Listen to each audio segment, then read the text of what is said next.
We're going to have to postpone your promotion for another 6 months, Zoe.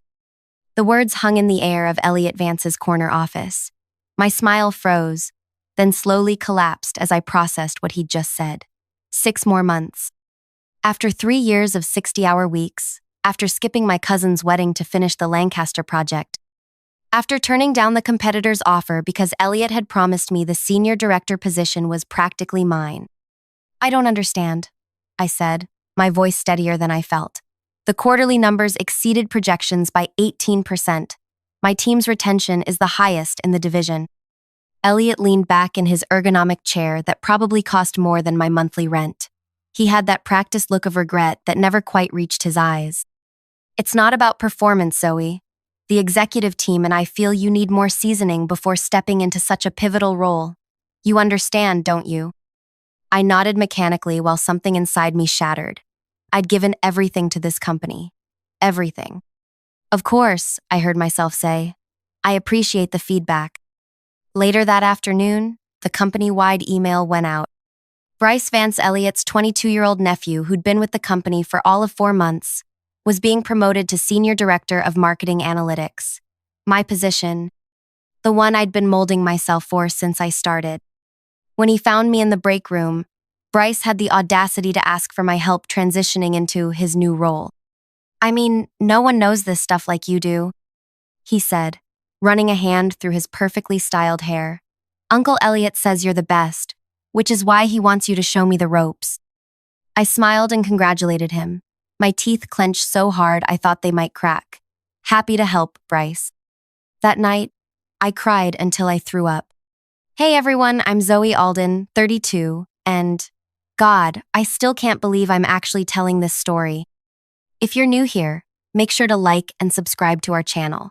I'd love to know where you're watching from, drop it in the comments below. And please, if anything like this or worse has happened at your workplace, share your story. It helps to know we're not alone in these experiences.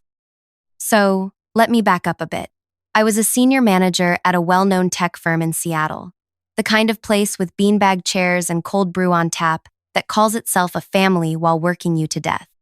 I'd been there for just over 3 years, consistently the highest performer in my department. I'm not the type to brag, but I was good at my job. Really good. I have this weird ability to see patterns in data that others miss. My analytical skills had saved the company millions, and I'd built my team from 4 people to 15 in under 2 years. Elliot Vance was the VP of marketing, my direct boss. 50-something, golf on weekends, the kind of man who'd tell you about his Tesla's acceleration while accidentally touching your lower back. But I played the game, laughed at his jokes, accepted the occasional weekend text about urgent matters that could have waited until Monday. For 3 years, I put up with it because I loved my work and because he dangled that senior director position in front of me like a carrot. Just 1 more quarter, Zoe. After this next project launches, Zoe. Once you prove yourself on this client, Zoe. And I believed him. Then Bryce graduated with his business degree, and suddenly, Elliot's nephew needed a job. An entry-level position appeared out of nowhere. Fine. I could live with that. But 4 months later, my promotion goes to him. The morning after I found out, I watched Bryce swagger into the office at 9:45, iced latte in hand, nodding to people who'd been there since 7:30. He took over my project files, my team, even my parking spot. Meanwhile, I was supposed to smile and be a team player. I was devastated, but devastation quickly gave way to something else. Cold, calculated rage. Here's what most people don't understand about revenge. It's not about acting in the heat of passion, it's about patience, it's about planning. It's about understanding your target so completely that you can anticipate their every move. And I understood Elliot Vance better than he understood himself. I knew he was having an affair with Natalie from legal. I knew about the creative accounting he'd used to make his department look better during last year's budget cuts. I knew which clients hated him but tolerated him for the company's sake. But knowledge without leverage is just trivia. I needed to build something that would not just hurt Elliot, it would destroy him. And I needed to be completely untouchable when it happened. So I did what I do best. I analyzed the situation. I gathered data. I identified patterns and vulnerabilities. First step, I became indispensable to Bryce. I worked harder than ever before, showing him systems, introducing him to key clients, making him look good. I stayed late, explaining processes he should have already understood. I fixed his mistakes before anyone else noticed them. "You're amazing, Zoe," he'd say, not even looking up from his phone. "Uncle Elliot was right about you." Every compliment was a twist of the knife, but I smiled through it. Happy to help, Bryce. That's what team players do. Meanwhile, I was documenting everything. Every time Elliot bent the rules. Every time Bryce took credit for my team's work. Every inappropriate comment. Every manipulated number. Every lie. I set up a private email account and forwarded my self-evidence. Screenshots, recordings of meetings. Our state has one-party consent laws. Emails where promises were made and broken. I created a timeline of discrimination and favoritism so detailed it would make a prosecutor weep with joy. But I wasn't going to HR. I wasn't going to sue. Those options might hurt Elliot, but they wouldn't destroy him. And they might hurt me too. The woman who couldn't handle being passed over, the difficult employee, the troublemaker. No, I needed something cleaner, something that would leave me untouched. 2 months into my postponement, I got my chance. The company was pitching for the Hartwell account, a massive healthcare client worth over $50 million. Elliot was leading the pitch, with Bryce as his second. I was explicitly told I wouldn't be needed in the presentations.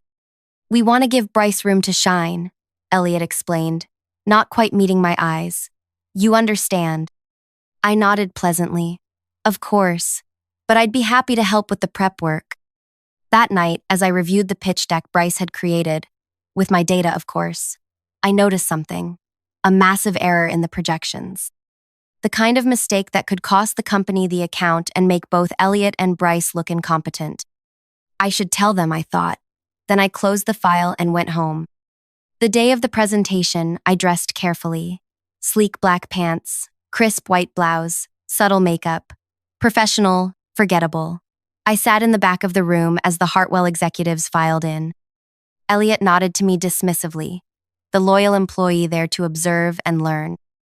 The presentation began. Slides flashed by market analysis, competitive landscape, projected ROI. I watched the Hartwell CFO frown slightly, check his notes, then whisper to his colleague. He'd noticed the discrepancy. Then came the question period. The CFO leaned forward. "These projections seem optimistic.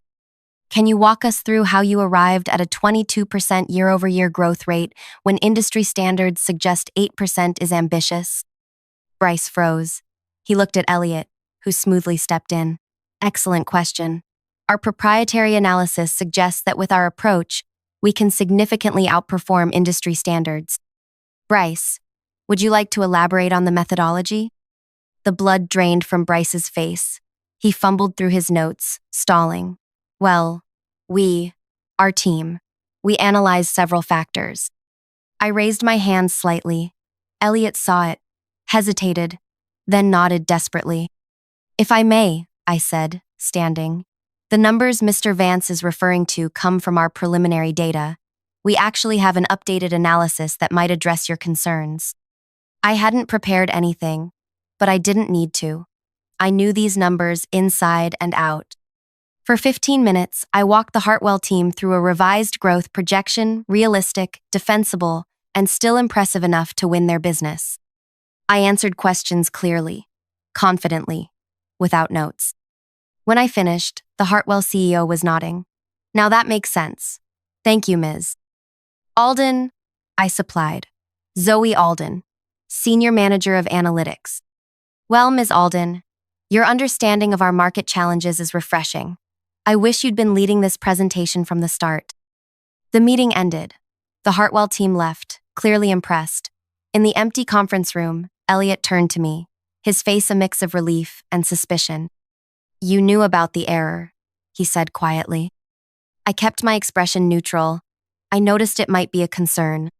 "Why didn't you say something before the meeting?" I met his gaze steadily. I wasn't part of the pitch team. I assumed Bryce had double-checked his work. Bryce was gathering his materials, face flushed with embarrassment. I had so much to prepare. Not now, Bryce, Elliot snapped. He turned back to me. Thank you for stepping in. That was good work. I nodded. Happy to help. That's what team players do. As I walked back to my desk, I could feel Elliot watching me, recalculating. Good. I wanted him off balance, because that was just the beginning. 2 days later, Elliot called me into his office. He seemed differentless, confident, more conciliatory. I've been thinking, he said, gesturing for me to sit. You really saved us in that Hartwell meeting. Just doing my job, I replied. Well, your job description might be changing. I've spoken with the executive team, and we think that perhaps we were hasty in postponing your promotion. I kept my face carefully blank. Oh? Yes, Bryce is talented, but he clearly needs more time to develop. We're considering creating a co-director position. You and Bryce would share the role temporarily, and then after a transition period. No, I said quietly. Elliot blinked. Excuse me? I said no, Elliot.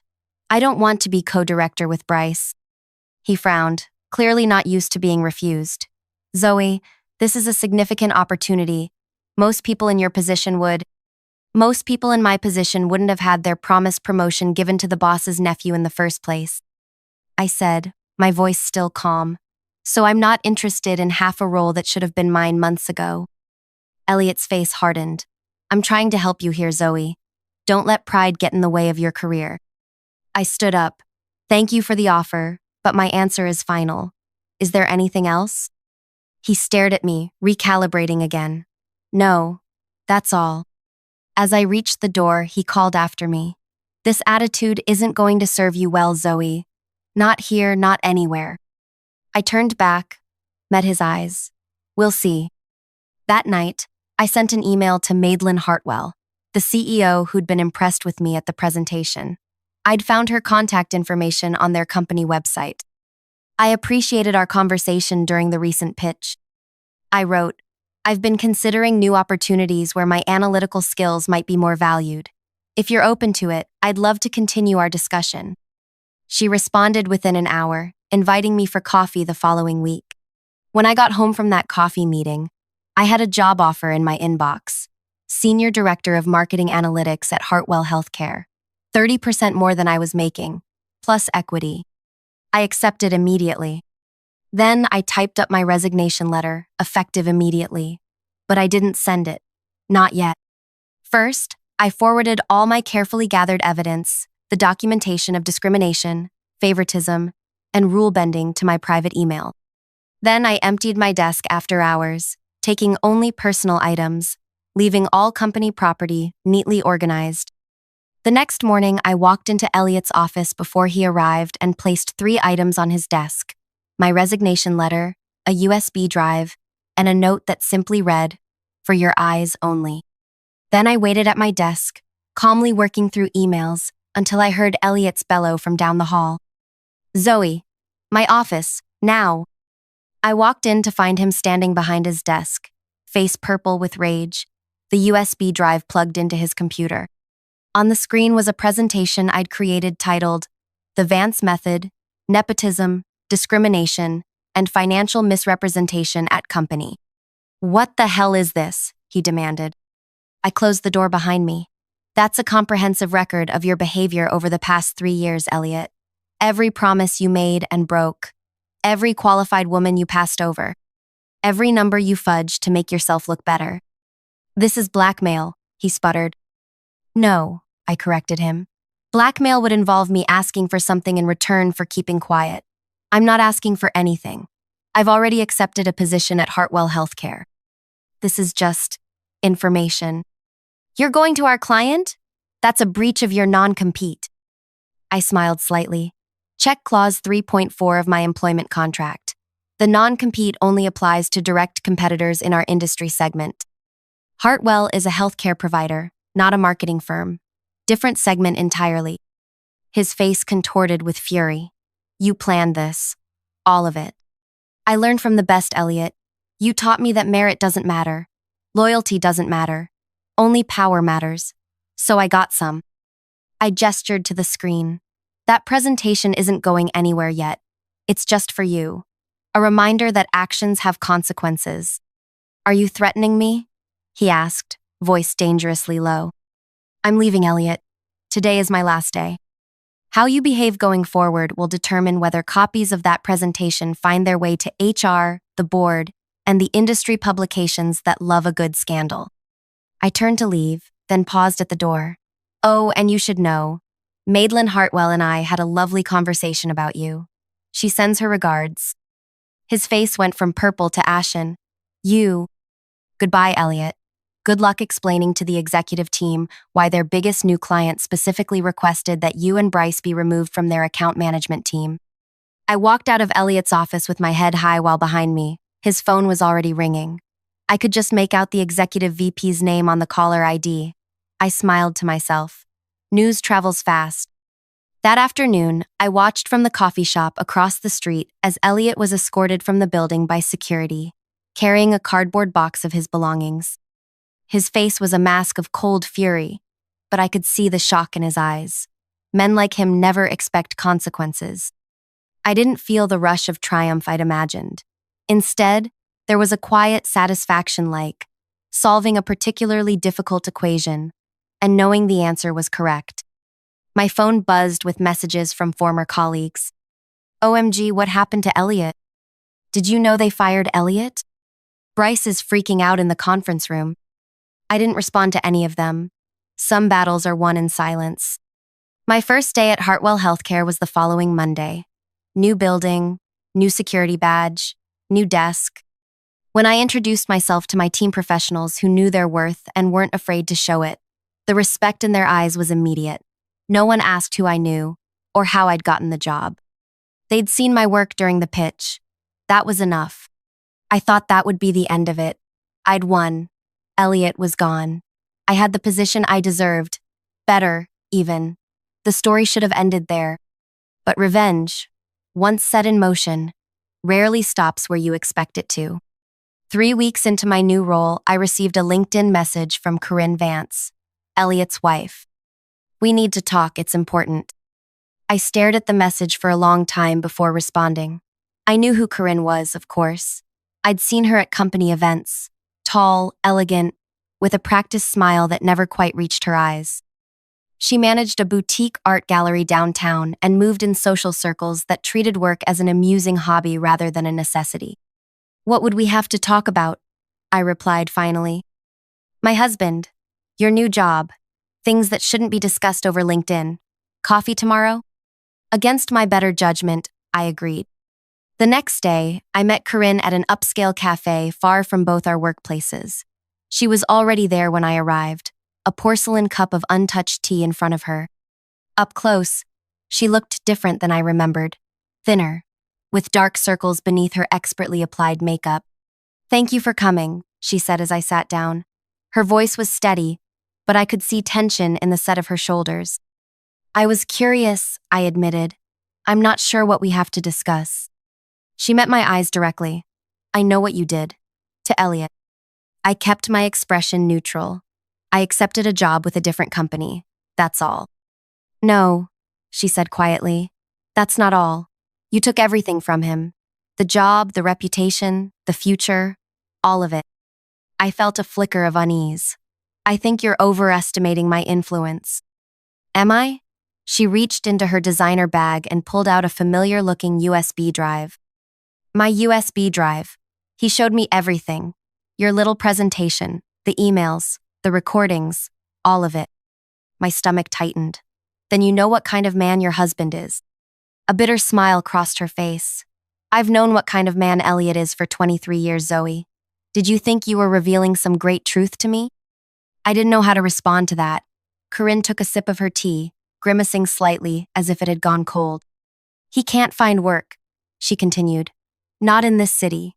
Not after Hartwell blacklisted him. Every company he interviews with somehow hears about what happened. His old clients won't take his calls. Did you know he's had to cash out his retirement account just to cover our mortgage? I felt a twinge of something. Not guilt, exactly, but the uncomfortable recognition that my actions had rippled beyond their intended target. That sounds difficult, I said carefully, but I didn't blacklist him. I didn't tell anyone outside Hartwell what happened. But you knew they would, she said softly. You're too smart not to have known exactly how this would play out. The business world is small, Zoe. Gossip travels. Especially juicy gossip about powerful men who fall from grace. She wasn't wrong. I had known, or at least suspected, how thoroughly Elliot would be ostracized once word got out. That had been part of the plan. What do you want from me, Corinne? An apology? Your husband stole a promotion that I earned and gave it to his incompetent nephew. He systematically undermined my career for years. Am I supposed to feel bad that there were consequences? No, she said, surprising me. I don't expect you to feel bad. Elliot made his bed. But there's something you should know. Something that wasn't in your meticulous research. She pulled out her phone, scrolled through it, then turned it to show me a photo. A teenage girl with Elliot's eyes but Corinne's elegant features, sitting in what looked like a hospital room, smiling weakly at the camera. This is Mia, our daughter. She's 17 and she has lupus. She was diagnosed 2 years ago. It's been challenging. The medical bills are substantial, even with insurance. Elliot's job, the job you made sure he lost, provided the health insurance that covers her treatments. I stared at the photo, a cold feeling spreading through my chest. I didn't know he had a daughter. No, Corinne agreed. You didn't. Elliot keeps his home life and work life separate. He doesn't talk about Mia's condition at the office. He doesn't use it as an excuse for anything. I'm sorry about your daughter, I said, and I meant it. But that doesn't excuse what Elliot did. I'm not asking for excuses, Corinne said, taking her phone back. I'm giving you context. 2 years ago, when Mia was diagnosed, something broke in Elliot. The man who always believed he could control everything suddenly couldn't fix the one thing that mattered most. He became desperate, grasping for any control he could find. That's why he gave Bryce my promotion? Because his daughter is sick? I couldn't keep the skepticism from my voice. Corinne shook her head. No, he gave Bryce your promotion because he's selfish and short-sighted and afraid. But his fear, that comes from a real place. She paused. Bryce's father, Elliot's brother, offered to help with Mia's medical expenses if Elliot helped Bryce's career. It was wrong, it was unfair to you. But he did it for Mia. I sat back, processing this new information. It didn't erase what Elliot had done, but it painted his actions in a more complex light than the simple narrative of male privilege and nepotism I'd constructed. Why are you telling me this? I asked finally. Because I want you to understand the full impact of what you've done.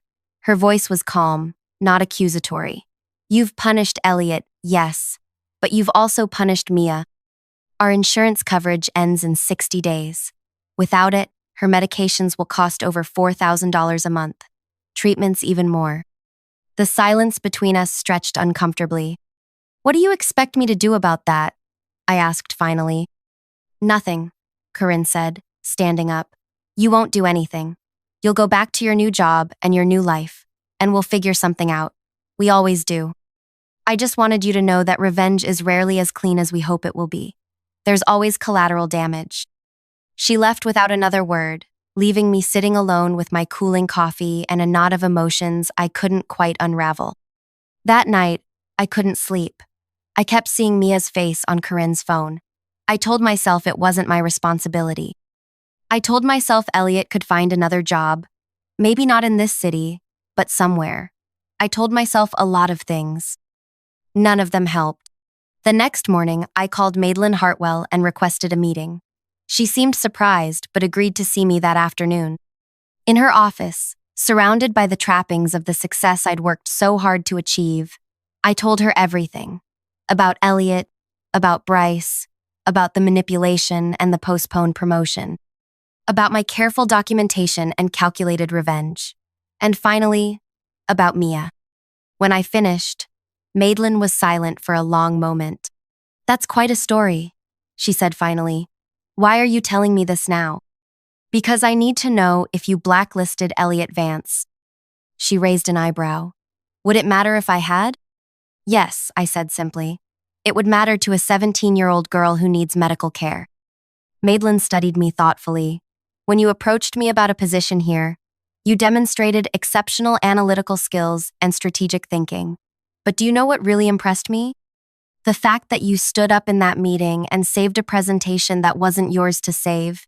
You could have let Vance and his nephew crash and burn. Instead, you stepped in and did what was right for the client, even though it meant helping people who had wronged you. She leaned back in her chair. No, Zoe, I didn't blacklist Elliot Vance. I merely shared my impressions of him with a few colleagues when they asked. The truth did the rest. And if those colleagues were to hear a more nuanced version of events? I asked carefully. That would depend on who was sharing it and why. Her eyes were sharp, assessing. Is that what you want to do? Rehabilitate the man who tried to destroy your career? No, I said honestly. I don't care about rehabilitating Elliot, but I do care about not being the person who destroyed a teenage girl's access to health care. There's a difference. Madeline nodded slowly. Yes, there is. She was quiet for a moment, thinking. I have a contact at Regional Health Partners. They're looking for someone to head up their marketing department. It's not as prestigious as Elliot's previous role, but it's solid. Good benefits. Why would you help him? I asked, genuinely curious. I'm not helping him, she corrected. I'm helping you. Because the woman I hired wouldn't be able to do her best work while carrying this particular burden. She smiled slightly. Besides, sometimes the most satisfying revenge isn't destroying your enemy. It's having them know they owe their salvation to you. 3 days later, Elliot Vance received a call from Regional Health Partners, inviting him to interview for their Director of Marketing position. He got the job. The health insurance would kick in after 30 days, well before Corinne's 60-day deadline. I know this because Corinne sent me a text. Thank you. Just those 2 words. Nothing more needed to be said. As for Bryce, without his uncle's protection, his incompetence quickly became apparent to everyone. He was demoted within 2 months and left the company shortly after. Last I heard, he was working at his father's car dealership. And me? I thrived at Hartwell. My team respected me. My work was valued. 6 months after I started, I was promoted to Vice President of Analytics and Strategic Planning. Sometimes I think about Elliot, working in his less prestigious job, knowing that I'm the reason he has it, knowing that I could have destroyed him completely but chose not to, knowing that every time his daughter gets the treatment she needs, it's because of my mercy, not his merit. That's the thing about revenge. The stories always focus on the destruction, the moment when you crush your enemy and watch them suffer. But sometimes, the most powerful revenge is more subtle. It's holding someone's fate in your hands and choosing to be better than they were, not because they deserve it, but because you deserve to be free of the burden of their destruction. I ran into Elliot once, about a year later, at a healthcare industry conference. I was there representing Hartwell. He was there with his new company. For a moment, we just looked at each other across the crowded reception area. Then he gave me a small, tight nod acknowledgement, not quite gratitude, before turning away. I didn't need his gratitude. I didn't even need his acknowledgement. What I needed was to know that I had won on my terms, not his. That I had claimed the success I deserved without becoming the kind of person who would sacrifice an innocent to get it. That's the revenge I got. Not just the corner office or the VP title or even watching Elliot lose everything he valued. My revenge was becoming the person who could have destroyed him completely but chose a different path. My revenge was knowing that every time he looks at his daughter, healthy and thriving, he has to reckon with the fact that the woman he tried to diminish turned out to be more powerful and more merciful than he could ever be. So that's my story. Not the one I expected to tell when this all started, but maybe a better one in the end. I think about all of you watching this sometimes wondering if you're facing your own Elliot Vance, someone who's blocking your path, diminishing your worth, making you doubt yourself. And I want you to know, you are not powerless. You are not trapped. There is always a way forward, even if it's not the way you initially imagined. Document everything. Know your worth. Build your skills so completely that when you walk away, they feel the loss. And remember that the sweetest victory isn't destroying your enemies. It's thriving so completely that they become irrelevant to your story. If this resonated with you, Please like this video and subscribe to our channel. I'd love to hear your stories in the comments times when you faced workplace injustice and how you handled it. And if you know someone who needs to hear this message, share it with them. Sometimes knowing you're not alone in these struggles is the first step toward finding your own path through them. Thank you for listening. For those of you dealing with your own Elliots right now, stay strong. Your time is coming. And when it does, remember, how you win matters just as much as winning itself.